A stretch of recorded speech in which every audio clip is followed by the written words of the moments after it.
Check it out, here we are in Asakusa.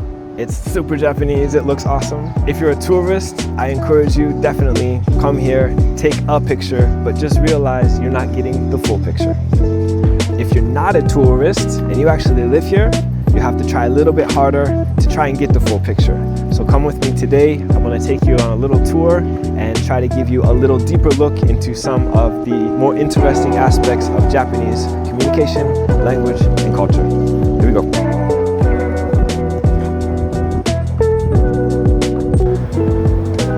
Yeah, this is like right in front of Asakusa station. This is the heart. Matsuya behind us. We're standing on top of the Ginza line, trying to cross the street to get over to Sensoji.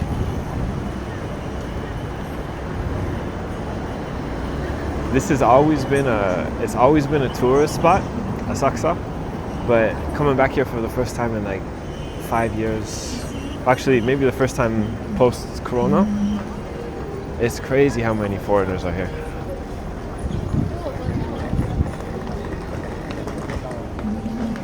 Like, there was always foreigners, but this is like next level.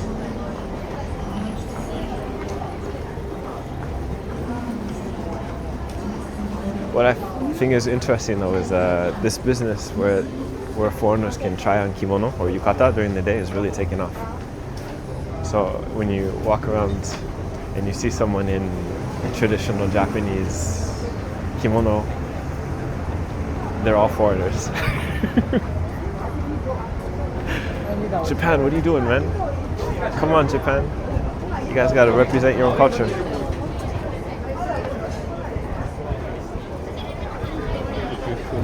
But I think it just goes to show, or it should show Japan how much the world loves it. So I wish Japan would have a little more confidence. Yeah, that's crazy. So now we're walking down a very busy street.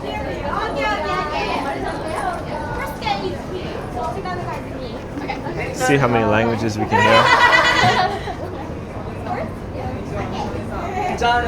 So these guys all post something called jinnikisha, which is like a human-powered hand-pulled cart. Isn't it enough? Just taking a movie?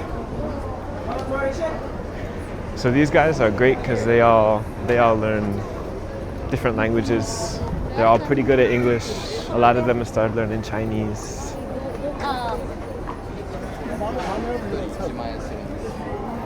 But the jinnikisha business is booming.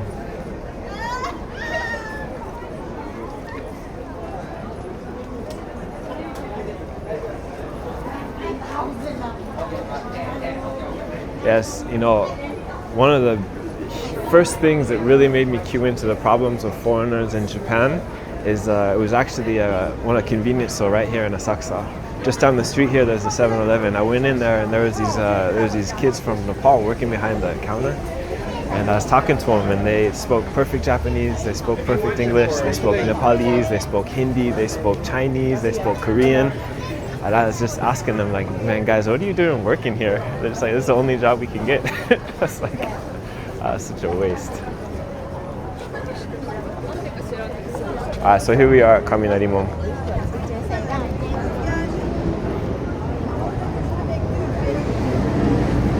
I don't know what the data is, but there's like got to be hundreds of thousands of foreigners that visit here every year.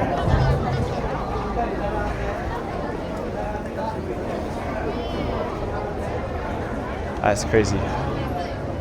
But just like everyone here, it looks cool, so everyone comes here and takes a picture, and then that's it. But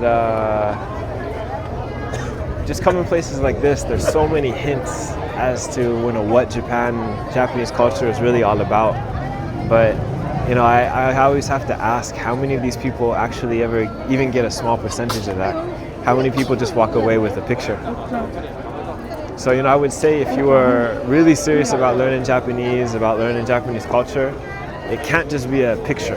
You can't just come here and take a picture. Like, you have to understand what all of these little things and all these little pieces would mean to Japan, and what type of lessons those things can teach you. So since we came all the way out, let's I'll show you some stuff. Let's talk a little bit about what I mean. So I mean, if you look up here, if you've studied kanji, it helps a lot because you can kind of read and see all of these signs, and it just leads to questions. Actually, if you look at the top, it says you read it from the right actually. So it says Kin Ryu Zan, which is like Gold Dragon Mountain. A lot of Buddhist temples are given this san or zan, this like mountain name, kind of like Fujisan. You say Fujisan, it's like a mountain, right? This one is the Golden Dragon, which is just like another name for it. If you look at this hanging lantern, that says Kaminarimon. So a lot of people call this Kaminarimon, but actually its real name is, if you look on either side, you can see the gods of wind over here, and then you see the god of lightning and thunder over there. So Fu and then Rai for the lightning and thunder. Fu Raijin. Mon is actually the name of the mon, not Kaminarimon, Fu Raijin Mon. But I think on the other side it's written. If you check out the bottom here,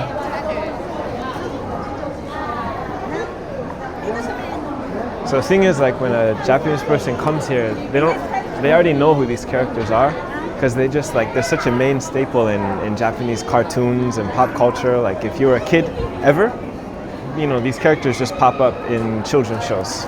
So for a Japanese person, they already know who these people are. That bag that he has over his shoulders is carrying the wind. And if you look on the other side,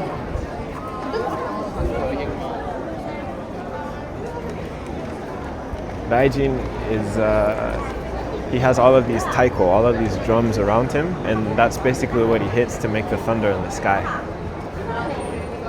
Like, again, makes a great picture, but you know, for really any Japanese person, like this is just almost like childhood characters that they would have grown up with.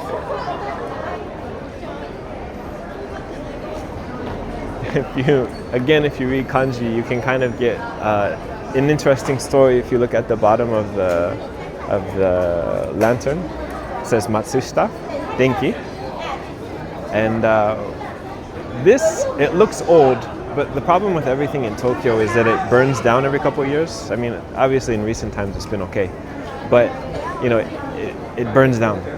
I think this whole different parts of Sensoji and Kaminarimon have burned down like over 30 times since it's been created. And so every time it's remade, they have to get sponsorships. This sponsorship from Matsushita-san is actually the founder of Panasonic. And so he paid for this lantern. You can come check it out.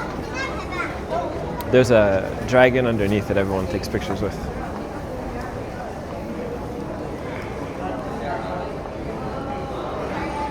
The reason there's dragons all over the place, I think a lot of tourists will come here and just because you're so used to seeing dragons in Chinese and Japanese and Korean and just Asian culture in general, it just seems like the quintessential, you know, Asian/Japanese thing.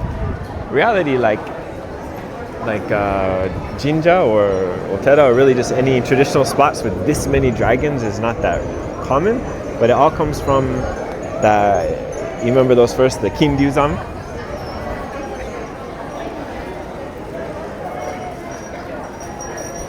Yeah, so if you look on the back side there, Fu Raijin Mon, that's the real name of this mon, not Kaminarimon. Yeah, and then if you look on the back, these are like the personified versions of the dragon. So if you look at that shape behind their head, you can see like they've carved into it like a dragon, because these are kind of like it's a dragon that's taken on human form. So that's its male form on that side, and then its female form on this side, which is something that you would actually see in like India, or I guess China as well. They also borrowed that concept.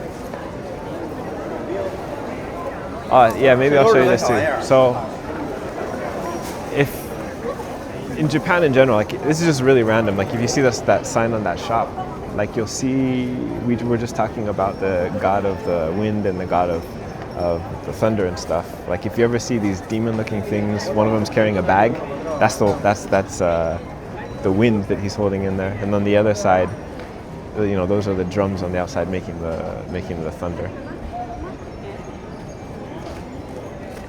And underneath it says their phone number. It says Denma Goro Goro, which is Goroku Goroku, but Goro Goro is also the sound that like thunder makes. So it's kind of a play on words. I think in Asakusa there's a Goro Goro Kaikan too. I played taiko there before. It's like just a play on words. So anyways, even when I bring people to Japan and they don't want to come to tourist destinations, I usually have them come here anyways. And it's because this is like the only traditional tourist trap that I know of. So what I mean by that is, I mean for 1,400 years, people have been coming to visit this temple. And you know, during that time, this used to be like just the area that people lived, because the original Sensoji, like the original temple, was actually just made in a guy's house, and then later it became a temple. So this used to just be a neighborhood where people lived. But since so many people would come and visit, you know, a lot of the people living around the area would, you know, just sell like some snacks or some food or whatever, very unofficially. But it was about 300 years ago that it actually got official permission to open up these shops. And so for the last 300 years, Nakamisedori, which is the name of this strip right here, has been in business. So even though it's 300 years old, just like everything else, it's burned down multiple times. Like I don't even know how many times it's been burned down. The most recent would have been in World War II, when basically most of Tokyo burned. Also most of Nakamisedori burned, Kaminarimon burned, Sensoji burned. There's very few things that actually survived the firebombing of Tokyo during World War II. So this time was the first time that they rebuilt everything with concrete instead of wood. And actually before this it was brick. Sorry, I lied. in Meiji Ishin, they rebuilt it. The government funded some of it, and it used to be a brick. Even that burned. But the licenses for these shops are passed down through families. So the majority of these shops have been around for over 100 years, and they pass down the rights through family. So it's just family-owned businesses for well over 100 years for a lot of these places. I mean, one interesting thing that if you really know about here, I think it's like one of these things that really makes Japanese culture unique is this ability to kind of pull off the phoenix, which is to arise from total destruction, arise from the flames. And old Tokyo, like Edo, especially, was just famous for burning down every couple of years. They hear a very serious fire problem, and this area was not free from that burning at all. So like I said, over 30 times this place has been burned down, and it's always rebuilt. And I think this is just, if you've ever experienced a major disaster in Japan, it's not like anywhere else in the world. There's no rioting, there's no crime, people don't freak out. If anything, people become even more orderly, even more well-mannered, even more concerned about the people around them. My experience here in 2011 after that big earthquake in Tohoku was just, it was like, it didn't feel real because no one was freaking out, and everyone was just so cooperative and following the rules. And even though the trains were stopped, people were walking 30, 40 kilometers home on foot in single file line down the side of streets, and no one was screaming or running or looting stores or anything. And I think that's just a testament to the fact that throughout history, every Japanese person has just had to deal with disasters and things burning down and falling apart and having to rebuild. And that's so much a part of the culture here that places like this can still exist 1,400 years later. So as we reach the end of Nakamisedori, you get to some of the more famous shops on the corner up there. I don't know if you can smell that. I mean, obviously if you watch it, you can't smell it. But it's ningyo yaki.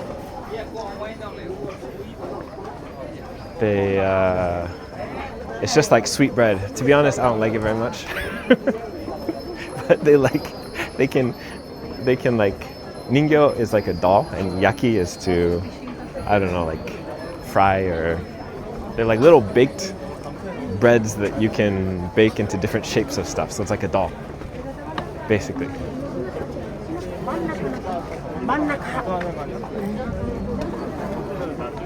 So Dentoin, this whole street is actually rebuilt to look like old Edo, basically. And all the shops, a lot of them have been around since early Meiji or late Edo period.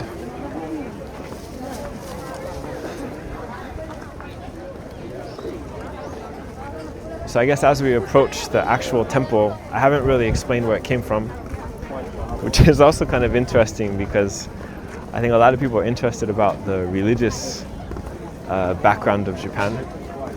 And when foreigners first come to Japan, it's one of the hardest things to understand is trying to figure out what exactly Japanese people believe. And to be honest, I don't even know if they themselves are really thinking about it too hard. Which seems quite contrary to most people's image of Japan as people who are being very cerebral, thinking through things very logical and all of this. But really, when you start looking into the history of these major institutions in Japan, you start to realize that, let's come over here. You start to realize that it's not logical at all. So this picture is actually a picture of the story behind Sensoji. It's these two brothers were out fishing in Sumidogawa, which is just a quick 5-minute walk that way. And they're trying to fish, and they keep casting out their nets, and they're not catching any fish. But then all of a sudden, they catch this little Kannon-sama, who's like this, like a female Buddha. They kept catching the statue, and they throw it back into the water and try fishing again, only to catch this Kannon-sama again. And so at some point, they take it as a sign, and they bring this. They rush over to who at the time was kind of like the community leader, and he takes it as a sign that, like, okay, this statue is actually Kannon-sama.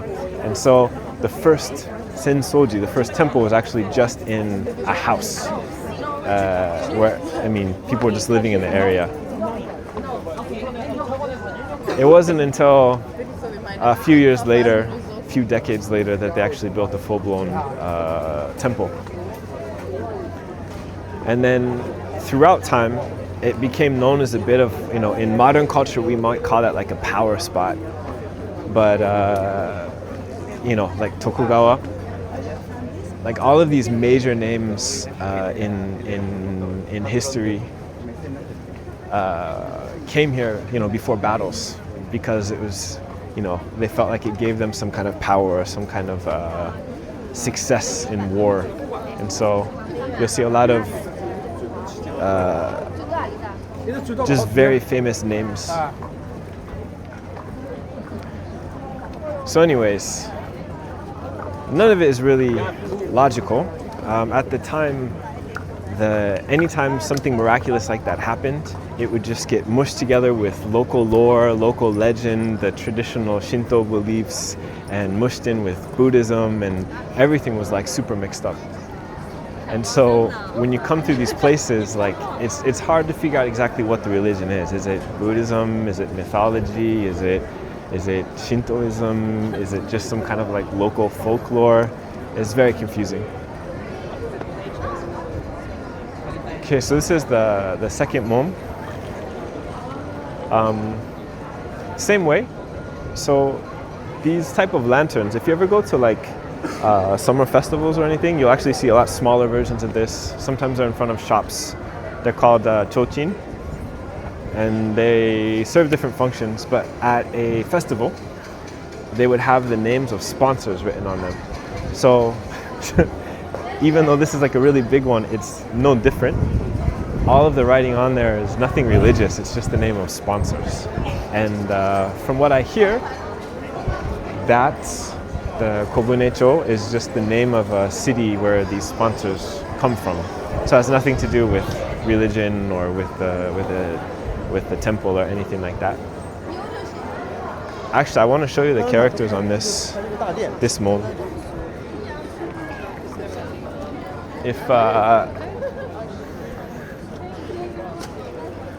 If you want to learn Japanese language, there's a super important concept that, you might have heard things like, kuki o yomu or ma o toru, or there's just these different concepts where you just have to have like a feel for the right timing.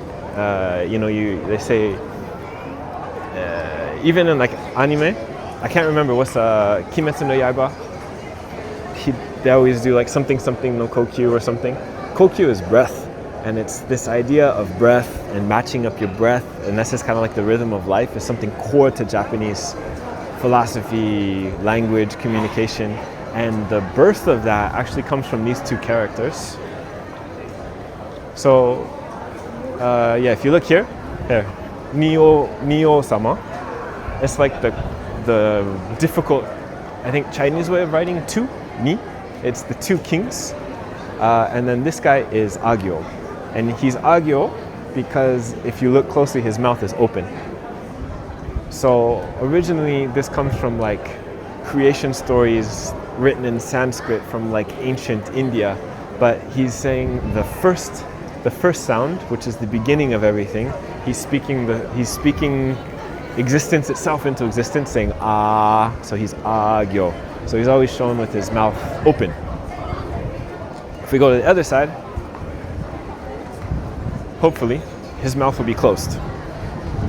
Well, I'm pretty sure his mouth will be closed. Oop. Don't want to mess up this guy's picture.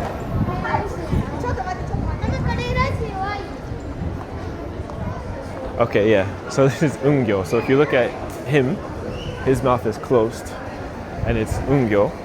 And to make the sound, you close your mouth. So it's the beginning of everything and the end of everything.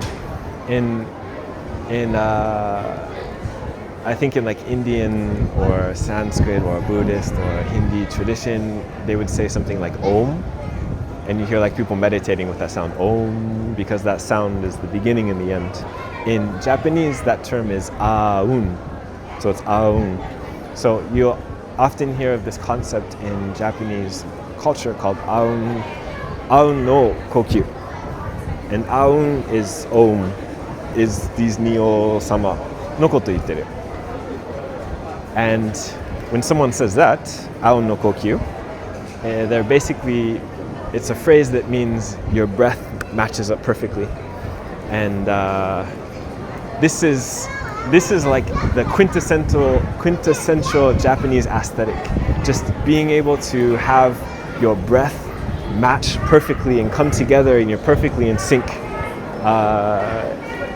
And this concept it's found in Japanese philosophy and Japanese art. It's especially prominent in like Japanese music, but even just in social relations. If you're talking about people who you might say like you vibe with them in English, but in Japanese you'd be talking about your breath matches. On the backside, they have these huge slippers, waraji, made out of some type of straw. they're supposed to be the slippers of the guardian deities. And because they're so big, they would be there to scare off any bad spirits who would come here and say like, wow, dang, if their slippers are that big, then they must be massive. I guess I should get out of here. So yeah, these get replaced, I forget, once every 10 years or something like that. It's a special type of straw that they get from Yamagata. Here.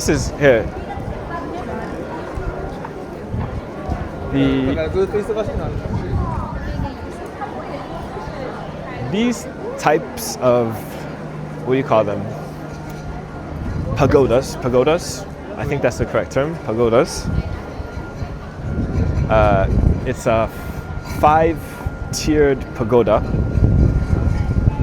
Goju no To, and they're common actually anywhere that there's a heavy Buddhist influence. You'll find them. You can find them in Thailand or Sri Lanka or China or other places in Japan. And traditionally they would keep relics of the Shakyamuni, the actual historical Buddha, at these types of 5-tiered pagodas. Here, they don't have like a lot of these places say they have actual bones or the actual remains of Shakyamuni Buddha. Not here. Shaka-sama, I don't think they actually have anything here. I don't think anyone actually knows what's here. They have secret something, that's another thing I'll talk about. But anyways, the 5 tiers, if I remember correctly, are like earth, wind, water, fire, and then like heaven, or that's what the 5 tiers represent. The thing you can actually kind of learn from this though is has to do more with like Japanese ingenuity. So if you remember, we were talking about how every couple of years things would burn down, or how earthquakes would knock things over or destroy things. There was a massive earthquake, about 100 and how many years ago now? Over 100 years ago, over 130 years ago now in Tokyo, that basically destroyed most of the city. At that time, one of the few buildings to survive, interestingly, was this one. And the way they accomplished that was by creating a hollow core in the center of the building that the building could move around without collapsing. And so, interestingly, now everyone is really familiar with Sky Tree, which you can actually see if you look over that way. The idea for making a building earthquake-proof, which is the same concept they used to earthquake-proof Sky Tree, which, while it was under construction, actually the 2011 earthquake hit. So I have one of my senpai in the taiko world. He was also dokata, and he was actually up on top of Sky Tree when the earthquake hit, because they were still doing construction. And he said it was pretty crazy, but it didn't knock down. But that design idea originally came from this tower.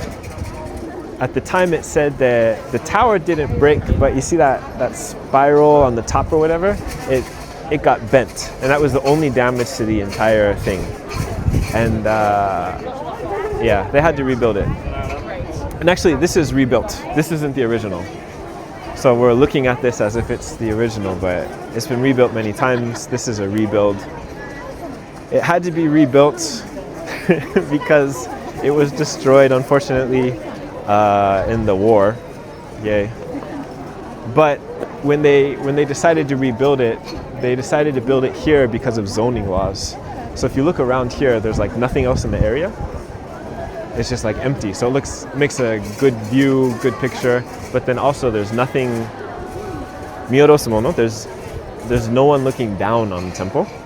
Whereas the original spot was on the other side, and if you look over there now, that's where all the apartments and there's some hotels and stuff over there that's taller than this tower. So they didn't like the idea of having people just at home looking down onto the temple. So the original tourist trap, temples were businesses, and how they made their business back then is how they still make their business now. So if you look at here, they still have mikuji.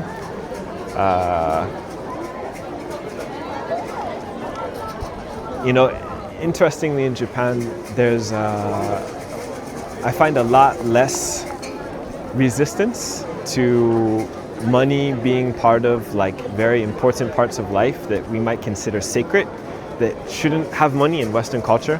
For example, religion and money, even though in the West there might be a connection between the two, people try to like not talk about it.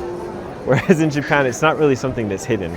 It's like very much money, like raw money is very much a part of that practice. Money is a part of weddings. You don't give gifts, you give money.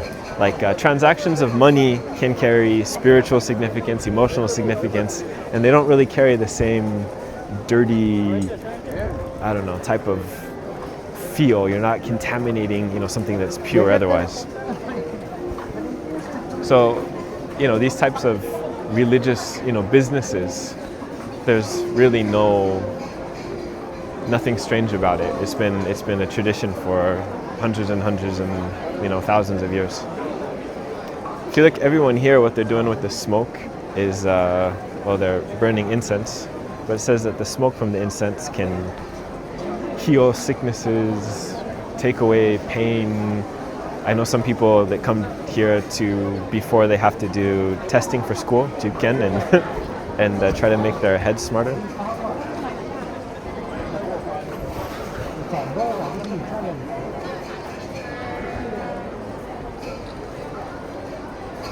So again, this idea that Japan is like modern and logical, not so much. Like these types of, it's very, very normal for people to actually come to these places, actually come to temples, come to shrines, and do these millennia-old traditions of putting smoke over your head or making a prayer at the temple or something for success or good fortune or good luck or whatever.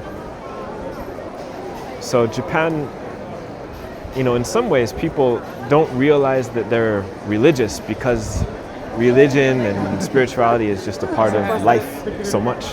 So people talk about Japan as if it has no religion, but in reality it's so deeply ingrained in religion that people can't really separate it from everyday life. So they might say, oh yeah, Japan doesn't have a religion, when in fact everything about Japan is basically, it comes together and creates a religion. I find it, interesting, like a lot of religions, they have lots of rules, what you can do, can't do, what you can eat, what you can't eat, what you have to wear, what you have to say, whatever. And, sometimes I'll be talking to Japanese friends and they'll, say, I don't understand how foreigners can deal with all these rules and regulations and things they have to do. And I just laugh because everything about Japan is rules and regulations. What type of suit can you wear or not wear? Like, if it's your first year working, there's a certain suit you have to wear. It has to be black. You can only wear this necktie. Your hair has to be a certain color. It has to be cut a certain length. Like, in modern day Japanese culture, there's like so many of these like rules or whatever that, basically without realizing it, the whole culture is religion. And so I guess, that kind of brings us back to this point of, if you're in Japan, by not understanding that fact and then not understanding the significance of the temples, all of these different artifacts or whatever, like you're missing out on the culture. You're missing out on like over half of the, basically what the people believe and how they function. We're walking this way. It gets a little quieter. It's a little less known, but this is Asakusa Jinja. Asakusa Jinja has only been around since Meiji Restoration. At that time, there was an order to divide Buddhism and the native Shintoism. Before then, as I'd said, everything was like squished together. Japanese people just really didn't care. It was a mix of mythology, local folklore, Buddhism, the Shinto beliefs, and everything was mixed together. The problem with that is that Buddhism especially was heavily politicized. So when you hear, names, like who we mentioned earlier, like Tokugawa Ieyasu or something, they, you know, they were political figures, but their political parties at that time were all Buddhist institutions. So, you know, for example, like Sensoji used to be part of like a very large sect called Tendaishu. Tendai Buddhism is like major, and because of like political conflict and problems that they had so many political conflicts with that when this whole Reformation period, when Meiji came around, basically, they broke off from Tendai and they made up their own sect of Buddhism that doesn't exist anywhere else in the world or in Japan, just to be free from politics. I mean, that's a whole nother video, but Buddhism is so entrenched in Japanese politics. Even today, every family is part of some type of Buddhist registry. At one point, it was actually Japanese law that every Japanese family had to be registered to some temple. They had to be affiliated to one of these temples, which were just effectively political groups. And so today, you have, you know, so many families, like my family, even though I'm half Japanese and Japanese American, my family in Japan were Jodo Shinshu, which was one of the major temples back then and one of the major political parties you could be affiliated with. So when Meiji hit, the government was going full nationalist, like they're trying to get this nationalism going, and they decided to do that by creating a Shinto identity. And they wanted to create a Shinto identity to make the national image strong, and at the same time take away from the power of the Buddhist temples, which were the main political force at that time. So they forced everyone to separate Buddhism and Shinto officially by law. And at that time, that's when officially Asakusa Jinja was created. A jinja is a place that they house deities. So what are the deities that are housed here? The deities that are housed here, well, I don't know. The deities that are housed here are 3. 2 of them are the brothers that fished the statue out of the river, and then the other one is the town elder that said, oh, this is the real Kanon-sama and we need to make it a temple. So the 3 of them are actually housed here, apparently. And yeah, they're called Sanja-sama, these 3 deities. Even, I mean, they were just people, but now they're deities. And Sanja-sama are the deities that are celebrated during one of Japan's largest festivals called Sanja Matsuri, which is held at the beginning of May every year. Yeah, when I was working here in Asakusa at Miyamoto, it was a very big deal. They made all of the mikoshi for Sanja Matsuri. And that was kind of like, I don't know what to compare it to. It's like the Christmas or the Eid or the, I don't know, Hanukkah or something of old Tokyo, basically. Yeah. There's some cool stuff over here, actually. There's cool stuff over here too. So I had mentioned that this place has been like destroyed by fire so many times, which is true. Even actually, interestingly, during World War II, the only main building that survived the firebombing of Tokyo was Asakusa Jinja. So that's cool. And then also, I guess this side of the grounds got it easy. This gate is pretty famous because it didn't burn down either. So the foundation for this gate, the stones and the foundation for this gate are originals. And that's something, yeah, so Nitemon, This is called Nintenmon.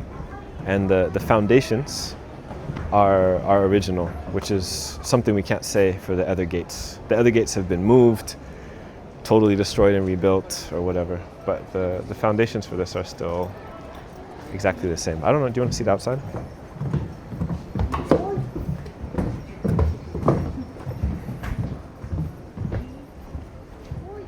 And then these statues are the oldest statues that they have, I think, on the grounds. Also being like over 300 years old.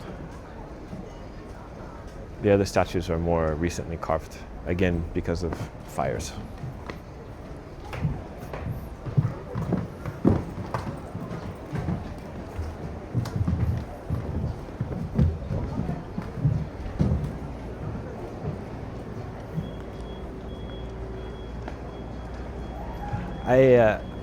I really like, well, I don't know if I like it, that's not the correct word to use, but being able to walk around Japan and you see these very traditional areas that have been rebuilt in very recent times, like the 1950s or 1960s or 1970s.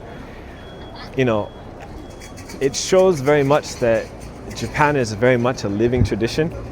I think a lot of times the Western mindset tries to take something and put it into a museum and freeze it in time, and it has to stop. And it's just, if something's not stuck in time or frozen in time, then it doesn't have value. Whereas in a lot of cultures outside of the Western world, to the people actually living in that country, it's not something that you put in a museum. It's not a museum piece. It's a living, breathing culture. And walking around places like this, very much so, this is still a living, breathing culture. I mean, this new paint job and this new renovation was just finished like in the last 10 years. It was under construction for a really long time. And it's beautiful now. That doesn't make it not real anymore because it's been repainted or fixed up or whatever. It's just part of a living, breathing tradition. Sometimes I don't know, I feel like that's a hard concept for the Western world to understand, who has a tendency to want to put everything into a museum. There is a reason we're walking back here. Another interesting fact about Kannon-sama is no one has actually ever seen her for hundreds and hundreds and hundreds of years. She's hidden. She's what's known as like a hidden Buddha, like a hibutsu. So I don't even know if they actually exist, to be honest. Who knows? Could be there. I don't know. No one actually knows. But for all we know, the Buddha could have been burned in one of those fires, and just nobody wants to say it out loud and keep everyone coming here. But it's a hidden Buddha. So, they had to cut part of this. A lot of these trees back here have been burned and then had to regrow. So if you walk around and you look at a lot of these trees, it's very interesting to find trees that were on fire and died, and then they grew out of the dead tree. This one's pretty famous.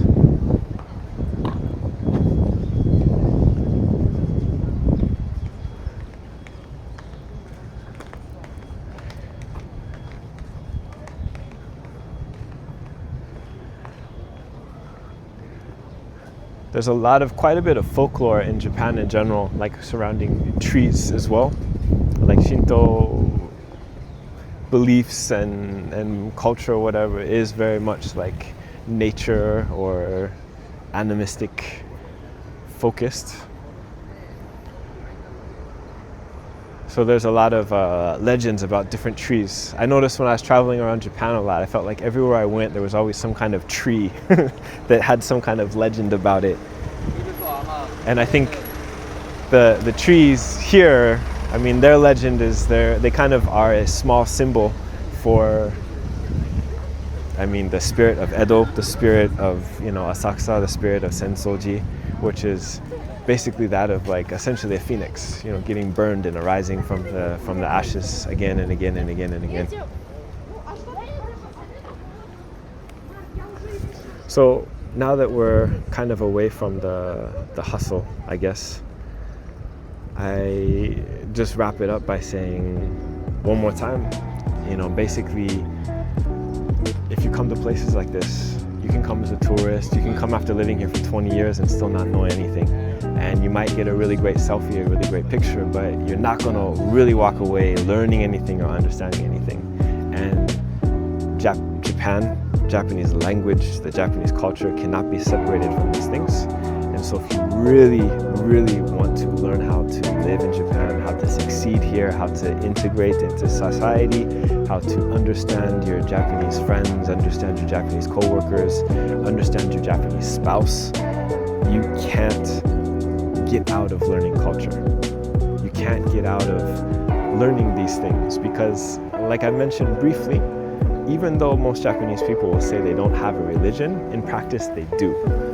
All of these gods and spirits and traditions and all of these things are so ingrained in them, they don't even think about it.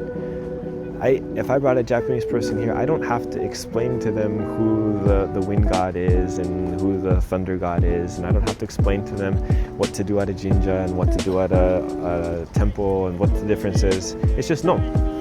And the concepts here from Buddhism, from Shintoism, from all of the different cultural aspects are deeply, deeply, deeply ingrained into the Japanese language. And it's these things that make it a high context language.